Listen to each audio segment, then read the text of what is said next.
40 টাকা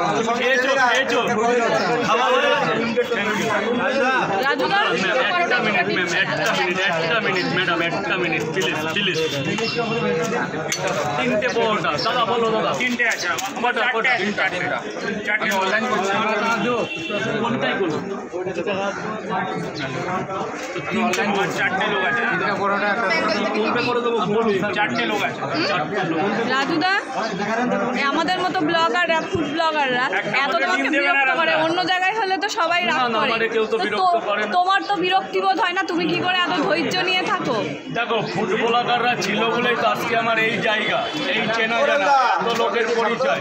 এই যে মালদা, মুর্শিদাবাদ, বীরভূম, বাঁকুড়া, পুরুলিয়া, কালিয়াচক থেকে সেটা কৃষি কাজের জন্য ক্রেডিটটা সম্পূর্ণ তোমাদের ফুড ব্লগারদের। থ্যাংক ইউ থেকে তুমি এত এনার্জি পাও থেকে কাজের মধ্যে এত রাত্রেবেলা কফি খাই না ওই জন্য। ভালো কথা বলে তুমি আমার একটা প্লেটে 3টে পরোটা 2টো ডিম ছিল। 2 মিনিট টাইম দিলাম, অনলি 2 মিনিট।